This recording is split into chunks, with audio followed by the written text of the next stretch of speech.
Raising the Bets is brought to you by the Star Quest Production Network and is made possible by our many generous patrons. If you'd like to support the podcast, please visit sqpn.com/give.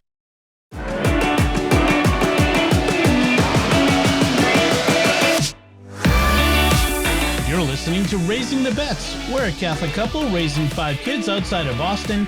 Join us as we share the joys and challenges of marriage, homeschool, and our adventures near and far as we make sense of the world and experience the best parts of our culture. I'm Dom Bettinelli. And I'm Melanie Bettinelli. So, this is, as we record, Palm Sunday. Sunday. Yeah. Did you have those when you were a kid? The ads for tractor pulls where the guy repeated Sunday 3 times? I don't think when I was a kid, but it was on the radio when I was around here when I was a kid. Sunday. I've certainly been exposed to it, but I think I might have been exposed more to like parodies of it rather than the original thing. But I don't even know. It's like hazy somewhere back in there. The Stream of Consciousness Theater is brought to you by. So it is Palm Sunday, and as we approach the end of Lent, we obviously went to Palm Sunday Mass this morning. Did you think it was weird that we didn't get palms coming in? Don't we usually get palms when we come into church at our parish? In the past, we have. Yeah, I kind of almost remember that maybe there was another time when we didn't get palms at the beginning of Mass, but at the end. Right. So several of my friends said that they got palms at the end of Mass. Yeah, well, I went back to check, and the head usher was saying, oh, no, Father's going to bless them, and then they'll be available at the end of Mass. Right. I think if they haven't been blessed, then oftentimes they don't give them out until after they've been blessed. But usually at the beginning, I don't know. I remember at least once where they went down the aisles and handed them out. Right. Yeah. After Father blessed them. Yeah. At the end of Mass, like there was this basket at the front in the sanctuary next to the altar, and everybody just like mobbed it. Yeah. I think that was probably not the way to do it. Probably not. Yeah. It was. It was confusing and chaotic, and yeah, several of our anxious kids had anxiety over getting palms, so we sent in the one kid who could do it. Yeah. So, Sunday we had beautiful music, had better hymns than you hoped for. Yeah, I say I listened to Hosanna to the King. No, All Glory, Laud, and Honor. You know, yes, that All one? Glory, Laud, and Honor. I listened to that one before we went to Mass because we almost never hear it. In fact, I think this might have been the first time we've heard it at this parish. Yeah, I mean, all of the hymns today were really solid. They were really good ones. Yeah. In fact, I can't remember the last time I heard All Are Welcome at our parish. I think Father Matt's starting to have an influence on the selection of music. Not perfect yet, but you know. Speaking of Father Matt, he as after the end of the very long Palm Sunday gospel reading, he pointed out that the rubrics say there should be a short homily following the gospel on Palm Sunday. Emphasis on short. So he gave a slightly shorter homily.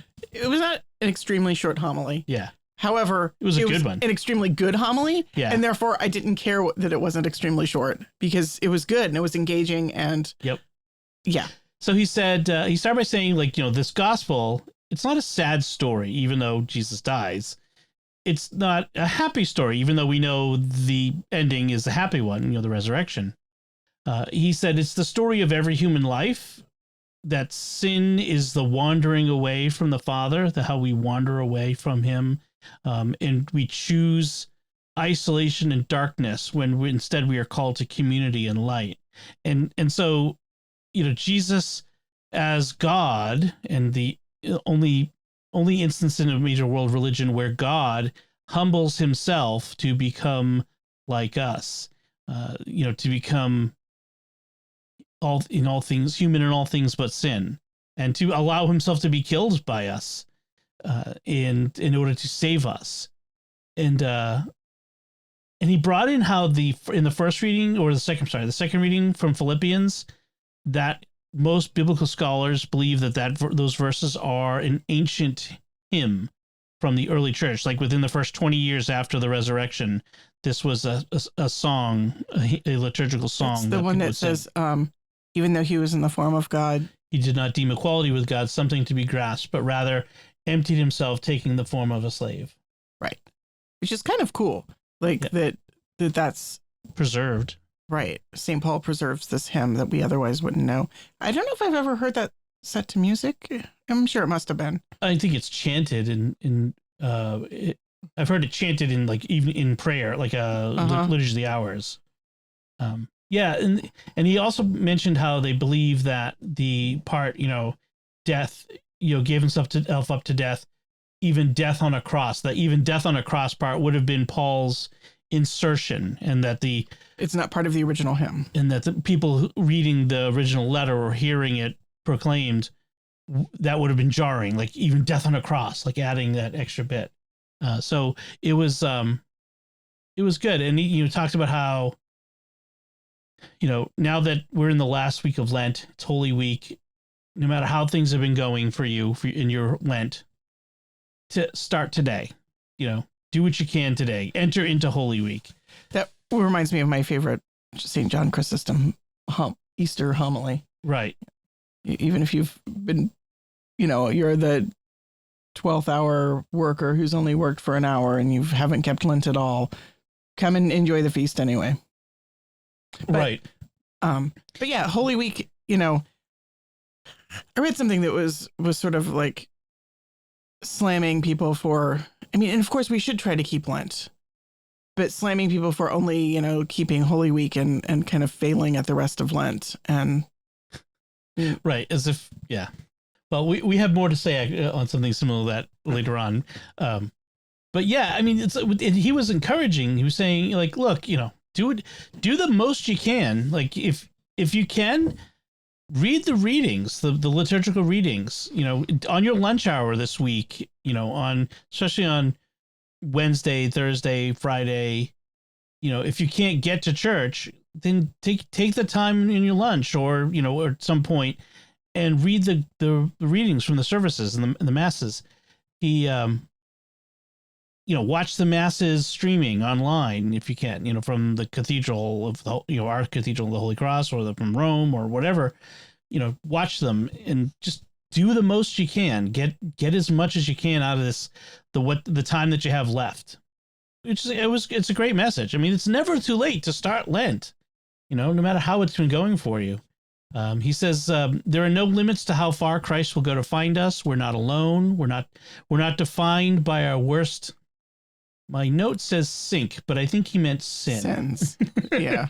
We were talking. I try to take notes on my phone while he's during the homily, and autocorrect sometimes does some very interesting things. Yeah, he'll come in to find us. We are the wandering lost sheep, no matter how alone we are. Yes. I like the fact that he ended by saying that it's a love affair. Like, right. Holy Week is a love affair. It's the adventure of Christ in our lives. This is what it's meant to be. Right. It's kind of like Super Bowl week, when you say what? Yeah. Allow me the sports ball analogy for those who follow sports. But the lead up to the Super Bowl, this is what you've been working for. This is everything that you're not just this season has been about, but it's about everything. Your whole life has been bringing you to this moment. And you kind of should treat every Easter like that. This is what it's about. This is what we've been working for. This is everything is coming to a head at this moment. Treat it like it. So yeah, I like that. Give the most. How has your Lent been going, Melanie? Yeah, not great. We have been doing pretty good with reading Malcolm Geet's Word in the Wilderness.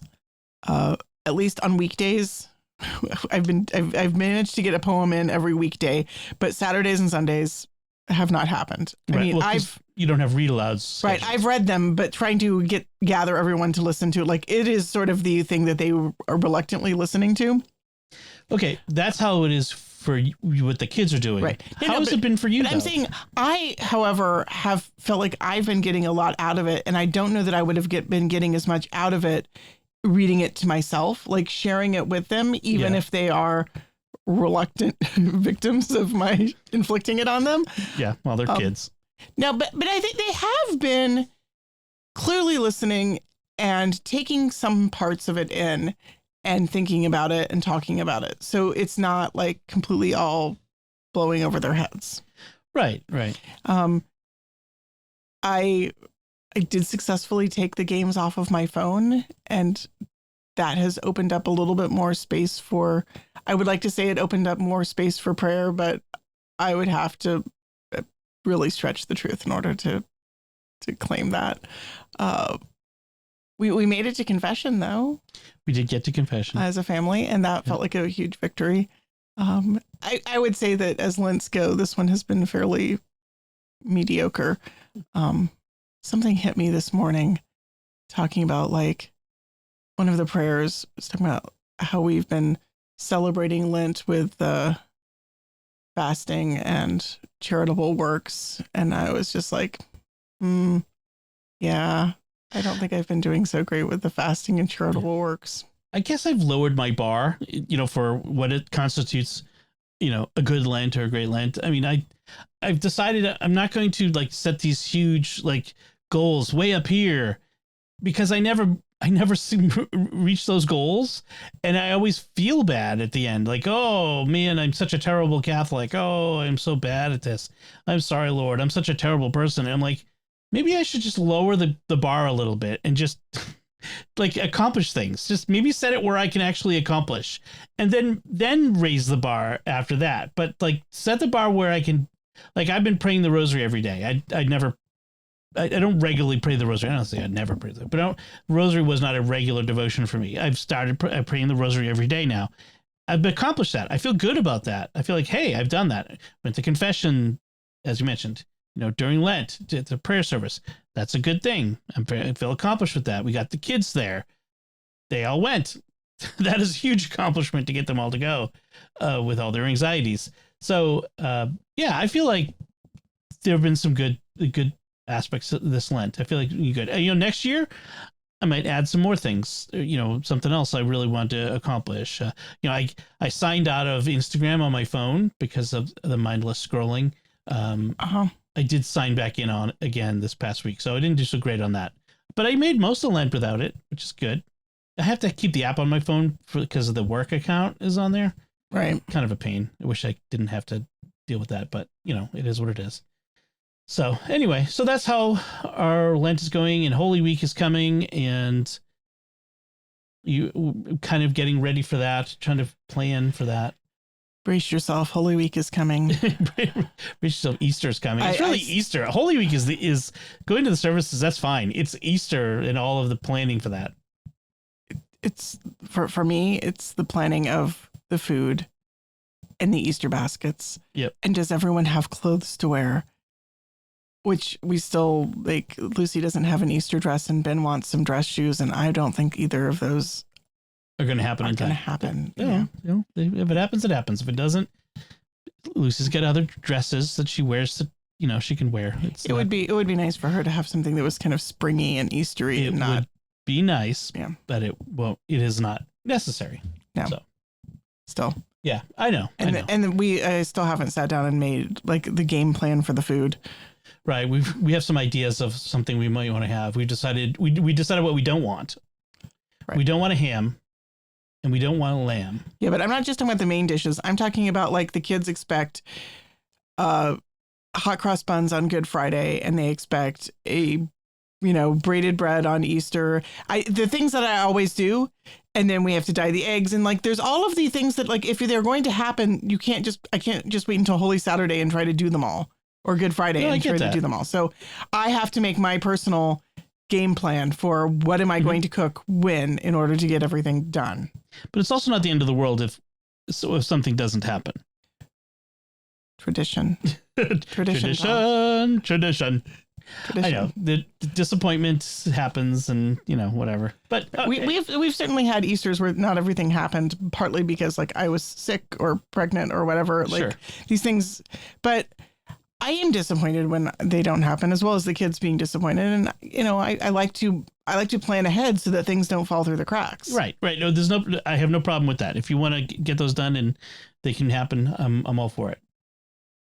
All right, let's move on and talk about things we've been cooking in the past as opposed to the future. So we made a couple of new recipes this week, and the first one was a copycat recipe. So you know what a copycat is like? Someone has a favorite dish at some chain restaurant, and then they figure out how to make it at home so that it tastes like it. Mm-hmm. So I saw this one, copycat P.F. Chang's Mongolian beef. Now, I got to preface a couple things. First, I think I might have been to a P.F. Chang's once in my entire life. I remember going once with you. In Dedham. We took the kids in Dedham. Legacy Place. Yeah. Long time ago. They were little and it made no impression on me. But partly because we have so many good independent Chinese restaurants around here, there's no point in going to. I mostly remember trying to navigate like who would eat what on the menu. I think there was something that had green beans in it that was especially good. I think there was the garlic green beans. But that's basically what I remember. Mm-hmm. I remember thinking we probably won't come back because it was kind of expensive and hard for the kids to find something that they wanted to eat. Yeah. And it was okay. Okay. So I mainly bring that up because I didn't pick this recipe because it was a P.F. Chang's copycat. I picked it because it was for Mongolian beef, and I like the Chinese beef and broccoli dish that we often get at local restaurants. And while this didn't have broccoli in the recipe, it was easy enough to add. In fact, I added broccoli and mushrooms, and I could have added, and I think I added carrots too, didn't I? No, you didn't, but you could have. I could have added carrots, could have added bell pepper, any vegetable. And it was a pretty straightforward, simple dish. So it's basically some ginger, garlic, soy sauce. It's actually kind of a teriyaki dish, I suppose. It doesn't have mirin in it, so I guess it's not teriyaki. But it's ginger, garlic, soy sauce, and brown sugar, which you simmer in some water. You simmer to thicken it a bit. Then, and the recipe called for way too much sugar. Right. That's one of the things to point out. Is like it called for it calls for a cup of soy sauce and a cup of water. So you get 2 cups of liquid and a half a cup of brown sugar. That is a lot of sugar to liquid. I thought you called for more than that. That's the doubled. Oh, yeah. Well, actually, it did call for it. It was actually calling for 3/4 cup. I scaled it down. I put notes in to make it less this time. I cut the amount of sugar in half, basically. I can look up the original recipe. The recipe comes from a website called Two Cookin' Mamas. I'll link in the show notes. Two Cookin' Mamas. Two Cookin' Mamas. Cookin', not cook-in. Two. What's the two? Two Cookin' Mamas. Yeah, like 2 moms who are cooking. Oh, gotcha. Cooking without the G because it's anyway. So, why is this obvious to me and not to you? I know it's obvious now. I don't know why I didn't pay it. So anyway, it was like 1 to 1 to 1. It was half a cup of soy sauce, half a cup of water, half a cup of sugar, and a half a cup of vegetable oil total. The vegetable oil is separate. I'll come to that in a second. But it's like an equal amount of sugar to water to soy sauce. It's way too much sugar. It was way too sweet. It was way overpowering sweet. So I cut for the next time I make it, I cut the amount of sugar in half. I might even go even less sugar. So you cook the sauce ingredients down, and while it's cooking down, you got some flank steak that you've cut into bite-sized strips, and tossed it with some cornstarch, and then once the sauce is done, you set it aside, and then you cook the steak in batches in a skillet until they're crispy and browned. Like you don't cook them in anything; they're just cooked.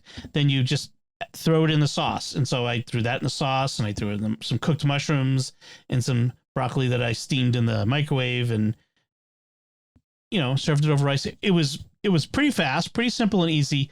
I had to say, flank steak is not the cheapest cut of meat, but no, it's kind of weird. Like all the recipes assume that flank steak is cheap because it was cheap like 20 or 30 years ago or something. Right. Before everybody discovered it. Right. But now it's one of the most expensive cuts of meat. Yeah. And it's crazy. Yeah. So, but you could totally do this with anything, chicken breast, chicken thighs, pork, strips like pork chops. Yeah, I like beef and broccoli. My mom made a beef and broccoli stir fry when I was a kid. And to me, beef and broccoli is just one of those comfort combinations in a way that like chicken and pork just aren't. You need something that's fairly tender. And that's one of the reasons why they're flank steak, when you cut it against the grain, it comes apart pretty easily.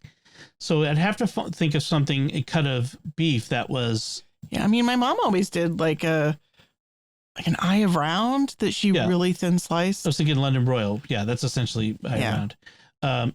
If you thin sliced it enough, thin enough slices and small enough, you'd want to make the pieces fairly small, cut against the grain, fairly thin. That would work too. So that was pretty good. I might make that again. I like that. So the other one we made was a classic. This was actually a request of Bella. We were doing at the menu. She asked for something with shrimp, with lemon, and cream. Cream? Yeah. Oh yeah. You ignored the cream. Oh, I didn't know the cream. I heard shrimp and lemon. I'm like, okay, I know what to do. Right. She actually said shrimp with lemon and creamy sauce. I mean, she didn't dislike the scampi, but she did say cream. I'll have to think of that next time. What I could do with that. Anyway, so I did shrimp scampi. This goes back to when I was in high school and I worked in an Italian restaurant as a dishwasher, and they had lobster scampi, they had shrimp scampi all the time, and like scampi is just in my veins. It is so deeply ingrained in my mind, and so I'm like, yeah, I'll totally do that. So I got some. Luckily, small shrimp was on sale this week, so I got some small shrimp, some linguine. And scampi is the reason it's a popular restaurant dish is because it's so easy. It's equal parts butter and oil in a skillet. You throw in some shallots and garlic, fry that up a little bit. Then you toss the shrimp in, cook it just till it's barely done. There's also some white wine, and then lemon after the shrimp is kind of done, and a little more butter to make it sort of emulsify the sauce. And then you pour it over pasta. Or actually, what you should do is put pasta in the pan, because the starches on the pasta should thicken it up a bit, the sauce a bit. And that's because not everybody likes the pasta dressed. I have to keep the pasta separate. So the sauce was a little liquidy. I think what I would do is just make it as per the recipe and then just make extra pasta for the child who doesn't want. Yeah, or leave some of the pasta out for that child. Right. Right. I think that's what I'll do next time, because it really wanted to be in the sauce in the pasta, not on the side. Yeah, because it was a little liquidy. That would have been nicer if it was a little thicker. But it was good. It was tasty and it was easy to make. It was very fast. I would totally do that again. So those are the two recipes. And then you made yesterday, you made by request something for Holy Week. And right. So some long time ago, when you were working for the Archdiocese and doing the radio show, you brought back samples from a company that was doing a fasting bread. Yes. In fact, the owner is Catholic and had a website on fasting, which is ironic given he owns a bakery, and it's a bread bakery for restaurants, one of these fancy places. But he started doing this thing on the side where they made fasting bread, but it was based on old recipes, right? Right. So I found something that was sort of similar online, and I don't think it was his recipe, or maybe it was, but anyway. So it's basically a cranberry pecan bread. You want to say a little bit about why this is fasting bread? I have no idea. So I mean, I no longer remember enough to speak coherently on it. Just really quickly, when we think of fasting on bread today, we think big loaves of plain white bread. But in the past, people in, hundreds of years ago, they knew that you can't survive on just plain white bread.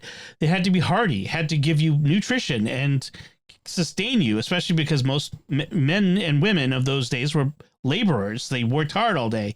And so the bread had other things in it. It had fruits and nuts and, all kinds of stuff in it to sustain you, so that you're not, the idea with fasting isn't to starve. It is to deny yourself, but it isn't to like have zero energy throughout the day until you can't get anything done. So actual fasting bread from the, historically has been heartier. So right, like whole grains and that sort of thing. Yes. So this has like whole wheat flour, and it has whole oats and pecans and cranberries, except I didn't have cranberries, so I substituted some dried cherries and raisins. I didn't have quite enough dried cherries to make up the whole. I actually think I liked it better with the dried cherries. I really liked the flavor of those. And I think in the future I might add some other fruits to it too. I mean, it's not quite as fruity as like a fruit cake. Right. But it's a fairly hearty bread. And it's got a really nice flavor because you use maple syrup as a sweetener. And I really like that maple flavor to it. So that gives it kind of that plus the nuts and the fruits give it a kind of distinctive flavor.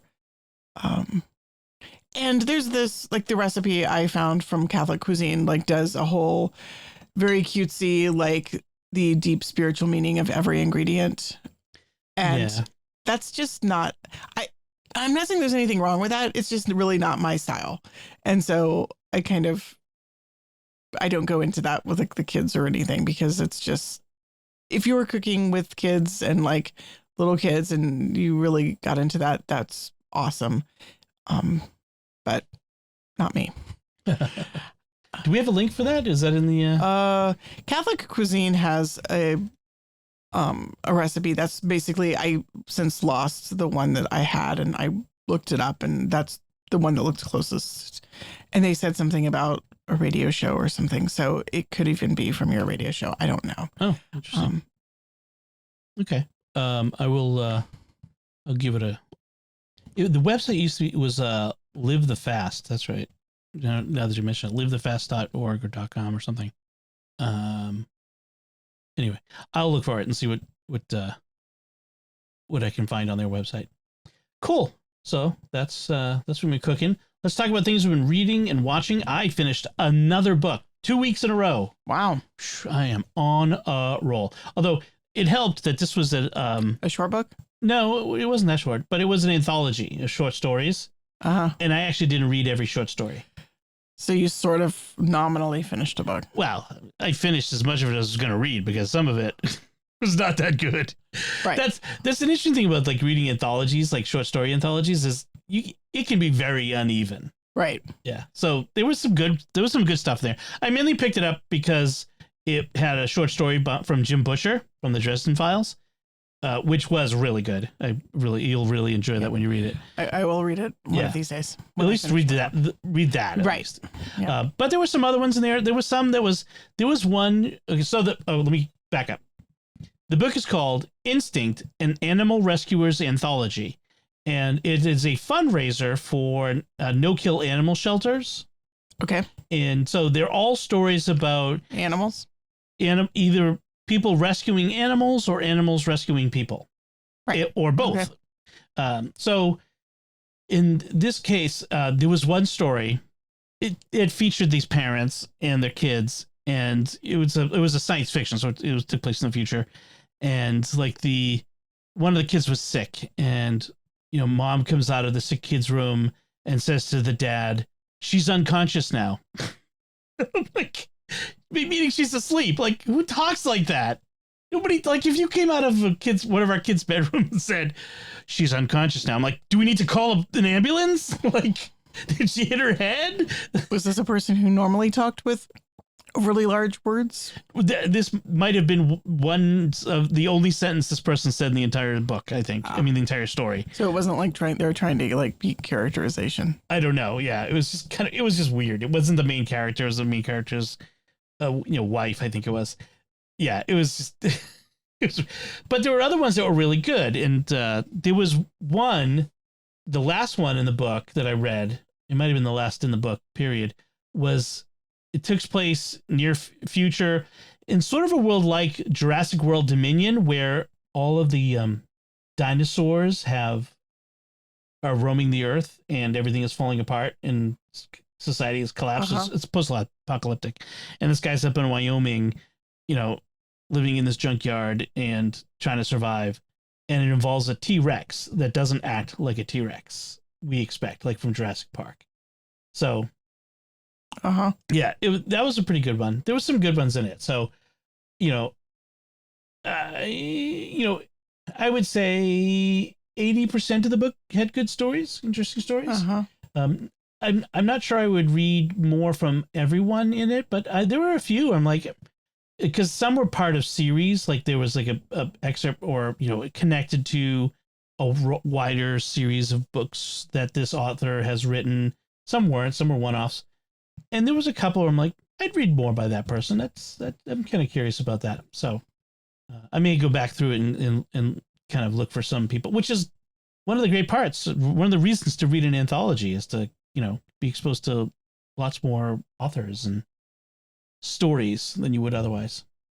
So that's what I was reading. I've now started a new World War II history series by Rick Atkinson on... it's called the Liberation Trilogy. It's the series, and the first book is called An Army at Dawn, and this one follows the war in North Africa, right? The beginning of the war. So it's so far pretty good. Looking forward to it. You had a book you want to talk about, right? I'm still, as far as like my personal reading, I'm still slowly making my way through Sigrid Undset's Burning Bush, which is really good. It's a really long novel. And it's not quick. It's a thoughtful, deliberate novel.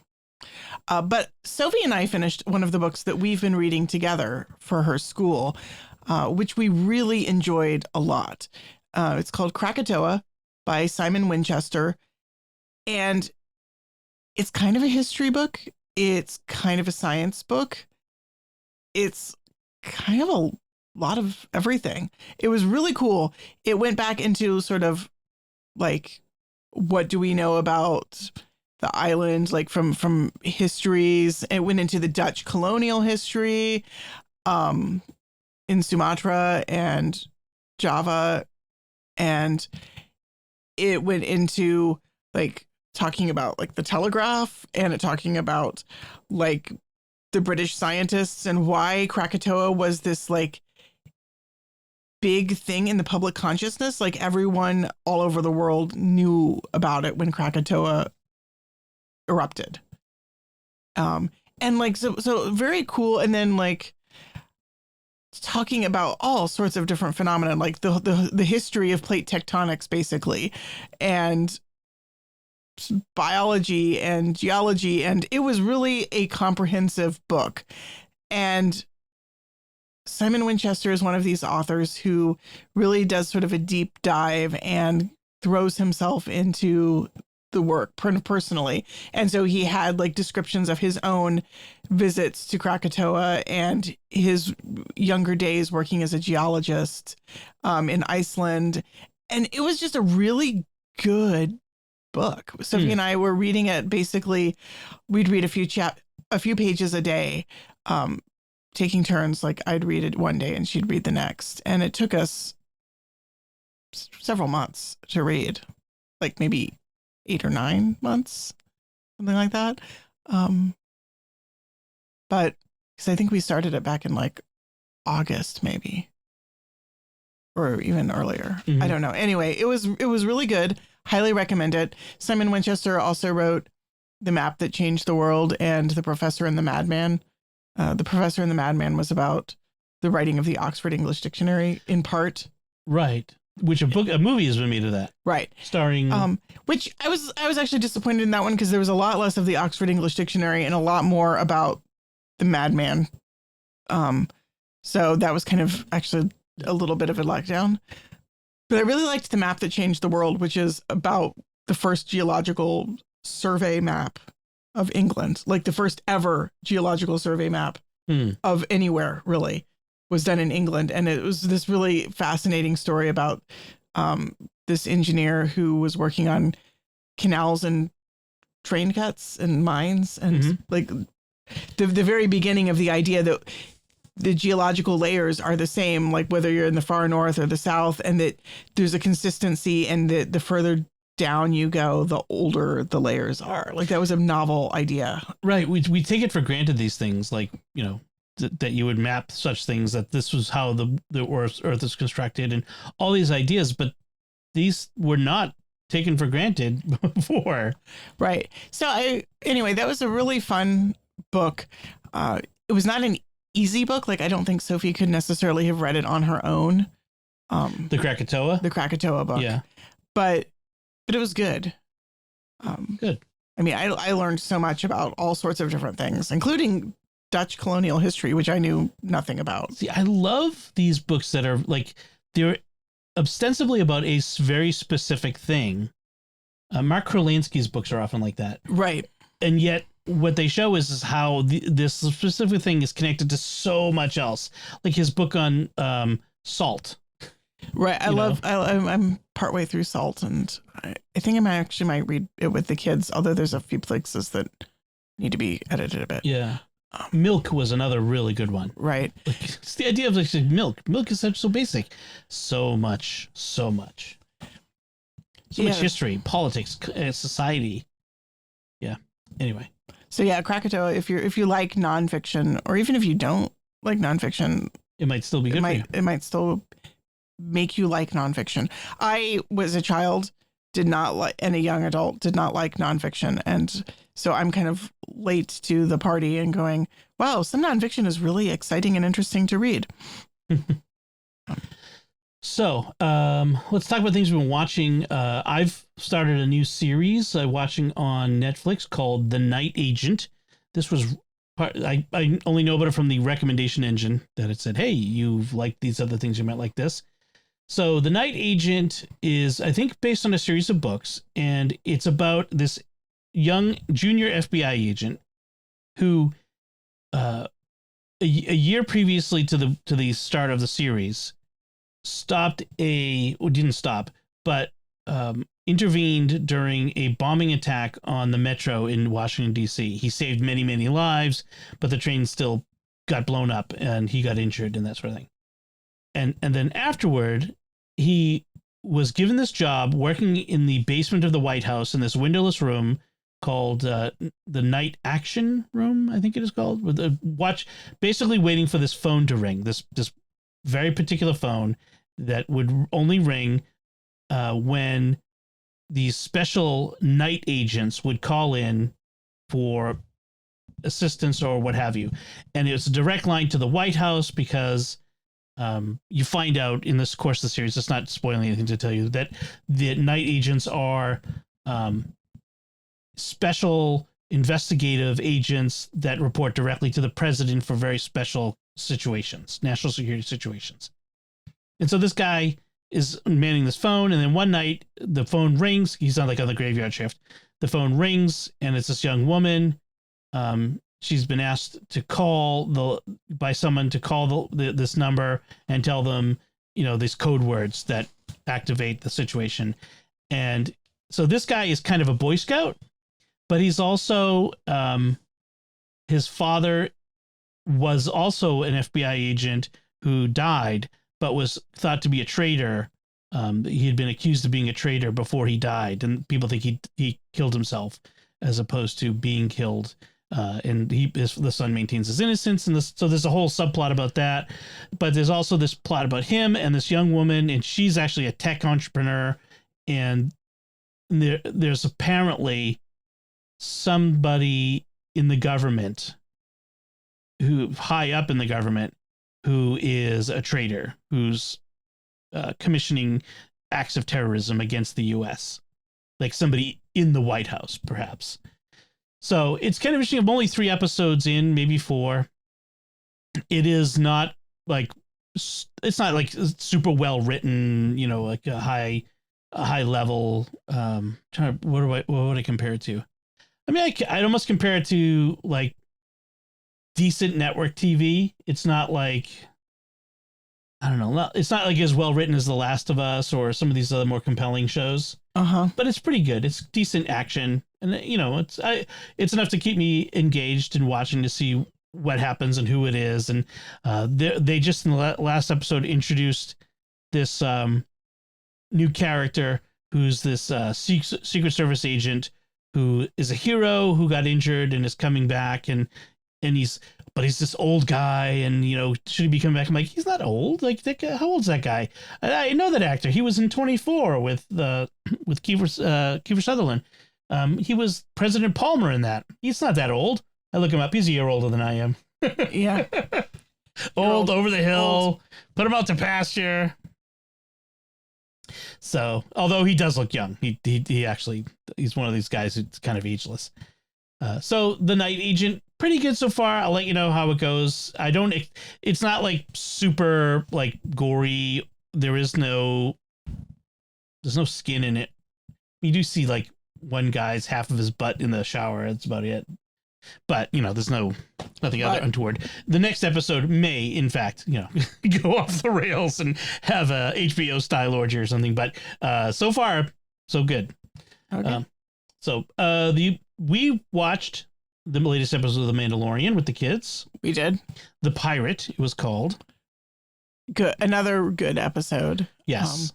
Yeah, I like the way the story's going. I'm interested in what they're doing with Bo-Katan. Yes. And where they're going with this. And I find the themes of faith very interesting.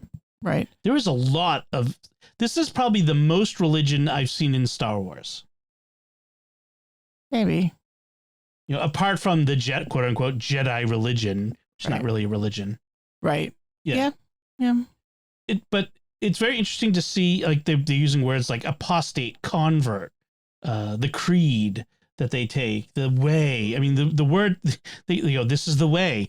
That's when early Christians didn't call themselves Christians. Right. They called themselves followers of the way. And redeemed. Of course, the Mandalorians are not very like the early Christians in that weapons are their religion. So I'm not saying that. I know.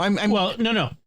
I'm not saying that Christianity should be more warlike, but if I got to wear cool armor, I'd be okay with that. The one thing I felt a little bit weird this season is that I'm having a little hard time wrapping my head around where they've taken the character of Grief Karga. He's gone from being the head of a bounty hunters guild to high magistrate. But it's not the fact that he's the high magistrate. Like, I could buy that. It's that suddenly the guy who is running the bounty hunters guild, who you would think would have some sort of basic sense of self-preservation and security, has become completely incompetent at keeping his people safe. I mean, yeah, in that first season, he actually wasn't all that great at it. No, I mean, it's true. But he must have got to the position he was. Some street smarts. And I felt like they had ditched any sort of street smarts. Like, he comes across as, like, if they put some other new character in that position as magistrate, I could have bought it, that they were that clueless. But he's not as clueless as the guy in Book of Boba Fett, who was running the Mos Espa. He was like the deputy mayor or whatever of Mos Espa. He's not as clueless as that guy, but yeah, he's not quite as competent. Like, he's more blustery politician now than he was before. Yeah, I just felt like they didn't sell that change of direction for him as a character. One of the things that I don't think they've done a real good job of is really letting us understand how much time has passed. it's been like 4 years since season 1 internal to the show. Right. I don't feel like they really conveyed the passage of time. And part of it is that Grogu ages so slowly. Right. But I also felt like the whole Navarro, like, it had how many citizens in it? Like 30 people who lived in that entire city. You mean the people who escaped? The people who escaped the city. Out of the city. Those are the ones who escaped. Right. But even so, like, and when is that city the only city on the planet? Like, I mean, well, that's a general problem with all TV science fiction is the monoculture, monocity planets. Right. Like every planet has one culture, one climate, and one city, or maybe a handful. Like on Tatooine, you have Mos Eisley and Mos Espa. But in general, yes. Like, oh, it's a desert planet. Oh, it's an ice planet. Hey, look at Earth. We have all of those environments. It's like oh, it's Dagobah, the swamp planet. That is a problem with Star Wars in general. Right. I mean, you just sort of have to suspend disbelief. Is there any part of Navarro that isn't a giant lava field? Because maybe you want to live over there. Right. Maybe you don't live in the middle of the lava fields. Anyway, but on the whole, but I mean, that's sort of a minor quibble in terms of really, I like the show and I like where it's going and it's working for me. And a huge surprise cameo. That was fun. From another show. I don't want to spoil it, but there was a big, it was a big, like, wait a minute, is that who I think it is? And it's like, it's the same voice. Yeah, it was pretty awesome. But too short in terms of like. Well, and the implications of where he was. Right. Yeah, it's very interesting. Anyway, so that was The Mandalorian. And then we watched the last 2 episodes of The Bad Batch. Completely crushed me. It was like a shot to the kidneys, shot to the jaw. I mean, they were hammering you from all sides in this one. I mean, it was good. Like, it was good. As storytelling, it was good storytelling. But what I don't like is the fact that this was the season cliffhanger and who knows when we're going to be seeing the next season. So they left us in a really bad place. It was a bad place for the Bad Batch. And maybe this is too spoilery, but I really think that people who are watching this with their kids should know a character dies. Right. A character who's not a minor character dies. And I was not prepared for that in any way, shape, or form. Yeah. And then to have that happen with like then a cliffhanger following it with no resolution really left, I think, everybody kind of feeling shell-shocked. And right. Well, character dies, betrayal by a major character. They're left in a very precarious, bad situation.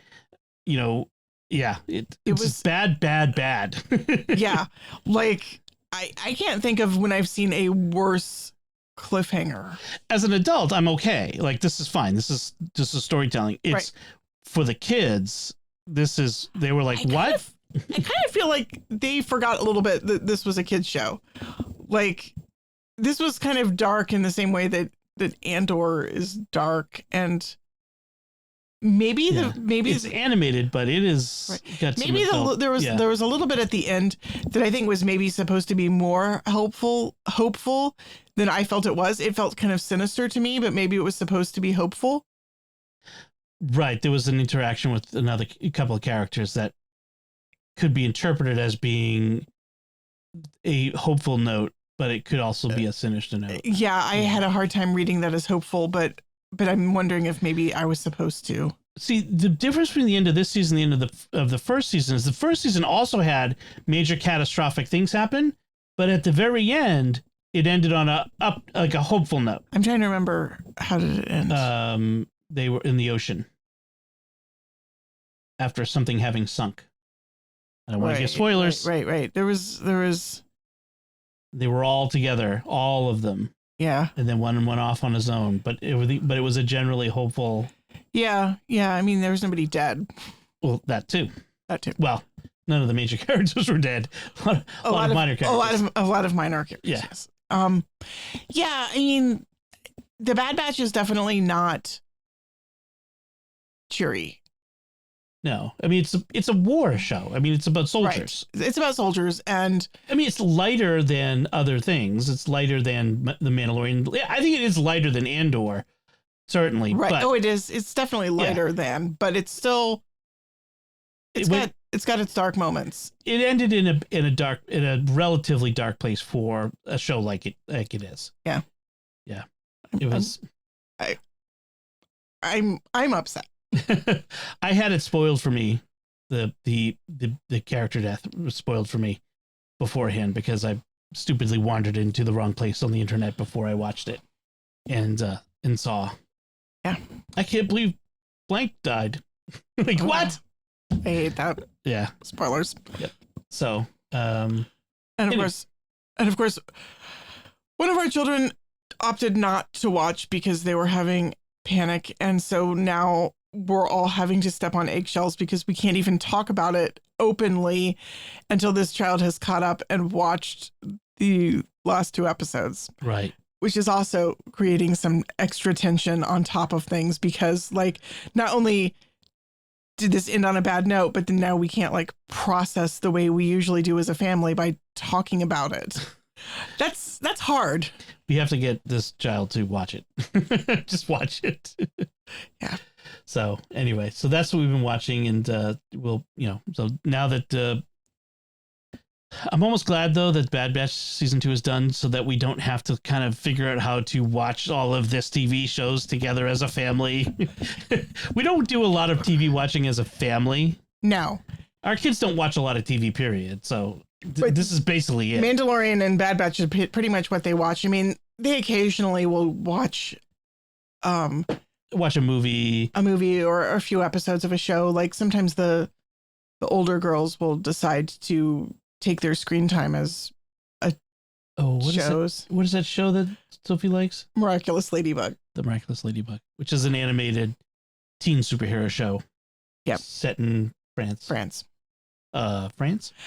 And sometimes, like, when some kids are at Scouts and the other kids aren't, they'll watch a couple of shows like that. They watch episodes of Rebels and Clone Wars. That's what they used to watch Looney Tunes. Oh yeah. Then they've graduated to Rebels and Clone Wars because I think they watched all the Looney Tunes that I could find. Oh, they might be able to find more. There is so much more to watch, but I know it's safe. All right, so that's what we've been watching. Now, we talked about today's homily at the beginning of the show, but that's because this is something we want to talk about here at the end. And this is an article that you found that was posted on Facebook. Right. It's from Homiletic and Pastoral Review, which is a magazine generally for priests and deacons to help them in their homilies and pastoral work. And the magazine is published by Ignatius Press, so it's generally considered a conservative or orthodox publication, or from that point of view. So the article is titled "What Many Priests No Longer Believe," and it was published this week. The author is a Father Robert McTeague, S.J. And do you want to characterize it? I said it was extremely bitter and cynical and and judgmental. Okay. Let me try to give him the benefit of the doubt of what I think he's trying to do. But this is my takeaway. Okay. So he's basically talking about how there's so many faithful priests with a zeal for souls who are sick at heart and discouraged and anguished because their experience of the sacraments in their parishes is so bad. And he said he's surveyed friends from around the country, around the United States, and gathered them in a lot of these experiences into these collected observations that he calls the fictional Saint Typicals and what it's like. And he kind of goes through this. This is what, the masses on Saturday Vigil is like, and Sunday morning and Sunday afternoon and Sunday evening. And so what he's getting at is people aren't living up to the ideals and standards of the way we should be celebrating Mass. But the way it comes across is all the people who go to church do so badly. no matter what you choose to do, you're doing it wrong. Right. Like he lists the masses, the Saturday vigil, the Sunday morning, the Sunday afternoon, the Sunday evening, and he criticizes everyone who goes to every single one of those masses. Right. They're choosing to go to this mass for the wrong reason. Like if you go to the early morning mass, it's because you can't wait to get on with the rest of your day and you're just getting mass out of the way. But if you go to the later mass, it's because you almost slept in. And if you go to the even later mass, you had to just sleep in. And then the Sunday night mass, the last chance mass, where you couldn't be bothered to get to mass earlier, or you had a hangover, and it's just like everything he describes. Everybody, like he describes how poorly dressed everyone is, the bad attitudes of people looking at their phones as they're walking to church, people rushing out of the pews at the end, the way people receive communion. There is no good words for anyone. There's just criticism for everyone. And I'm like, wow, how sad, Father, that this is what you think is going on in your parishes. Is there not 10 good men? I feel like it's Sodom and Gomorrah. Are there not 10 good parishioners left in the parish? Right. I mean, I think he's trying to talk about why priests are discouraged, and I think he's trying to suggest what they can do about it, but it just comes across as a laundry list of complaints. Well, let me be clear. All the things he describes, all the problems, they are real. There are real instances of this. There are people who show up at mass and just are bumps on a log, and people who show up dressed in outlandish outfits. And there are people who, are running out the back of the church as soon as practically possible after receiving communion, and all these other problems. But it's not everyone. But also, as I'm talking about this article with several of my friends, one of my friends pointed out, I was one of the people running out of the church as soon as we received communion because my autistic child was having a meltdown and they really needed to get out. Or like basically there was no benefit of the doubt that maybe, just maybe, some of the people who are engaged in this behavior have good reason and are acting in good faith and doing the best that they can. It was all the most cynical possible reason for every behavior was the one given. Like, it felt very judgmental and lacking in any benefit of the doubt towards people. The other thing that it kind of ignores is at the stage of where we are in the church in the United States today, only about, I'm going to err on the high side, about 15% max of self-identified Catholics actually go to church on Sunday. In other words, all of the people he's criticizing are the ones showing up. They're the ones who are going. They're the ones who are making it there. They're the ones who are, however they're dressed, whether they're tired or awake, whether they forgot to turn off the ringers on their cell phones or not. He particularly has a thing about people's cell phones ringers going off in mass. Uh-huh. You've got a couple hundred people.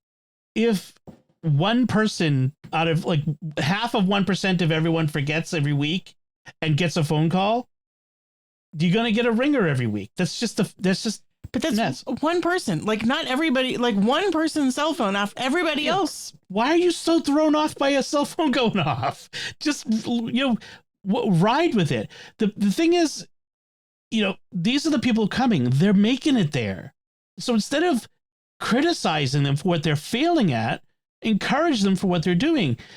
And Father, the one thing that comes across in this article is the one group that is free from criticism, like even the deacons get criticized in this. Right. The one group that is free of all criticism, free of any blame whatsoever, are the priests.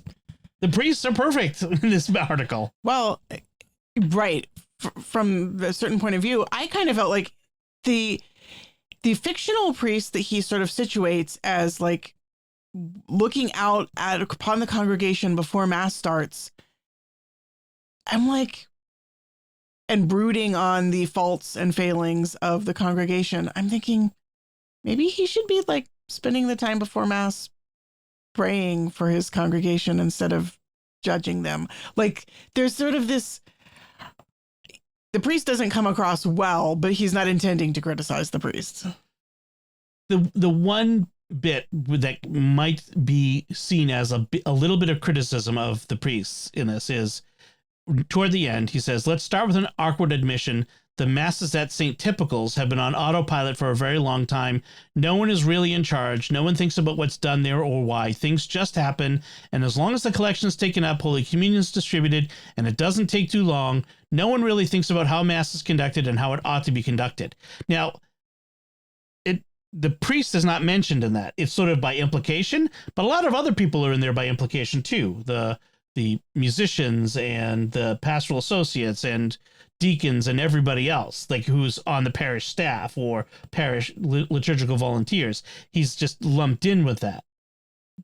But there's not a whole lot of self-reflection on how many of these problems could be laid at the feet of the priest. I mean, there kind of is like sort of in the, we need to do better exhortation at the end. Right.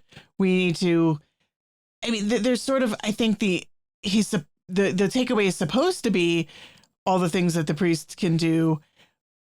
I just, like, I don't disagree with what he wants. Like he says at the end,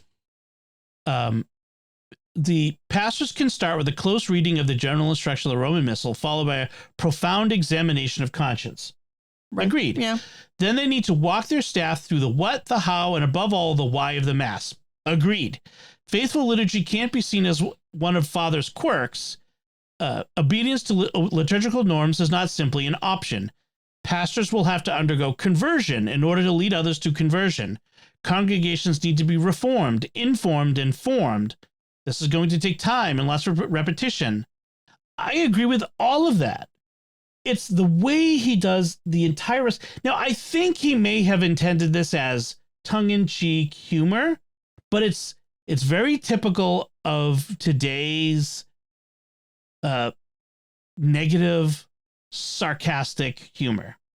And it comes across as hurtful and harmful. I didn't read humor or tongue-in-cheek in it, but a lot of I've worked with a lot of priests, when I worked at the Archdiocese and other places, and a lot of priests they're hurt. They're bitter. They feel like they don't get support from above, from their bishops. They don't feel like they get support from the pastoral center or the diocesan staff. They often feel like they don't get the support of most of their parish. They get mostly complaints. I get that. I mean, they're in a very difficult place and difficult position. So I can understand, but this is not the answer. The laundry list of complaints about how everybody is doing everything wrong doesn't seem to be the best way to address that kind of deep hurt and cynicism. Right. It just seems to be laying it on thicker.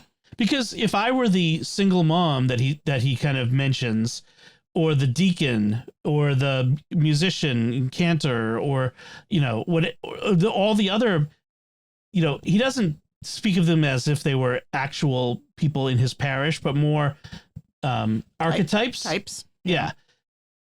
But if I fell into any of those categories, I would be hurt by that. I mean, I suppose I'm in some of them, I guess, the parents with the herd of kids that they're herding in, or the teenagers or whatever. Well, yeah, I mean, I felt like there was one moment where he talks about all the people stumbling in while looking at their cell phones when they... Well, no, he, in fact, not in the church. Like, he was criticizing them for walking from their car to the door of the church while pulling out their phones and looking at them, getting one last dopamine hit was his assumption. Right.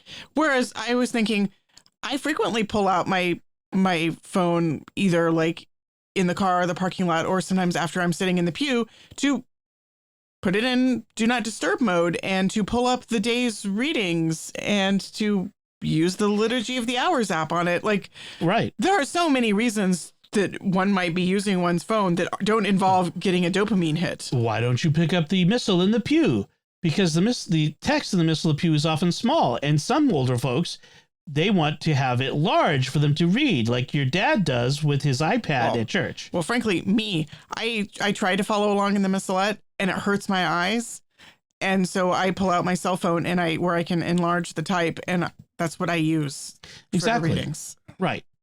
It's just, I mean, he kind of broad brushes these things as if these are common experiences. Like, yes, all of the things he mentions probably have happened sometime, someplace.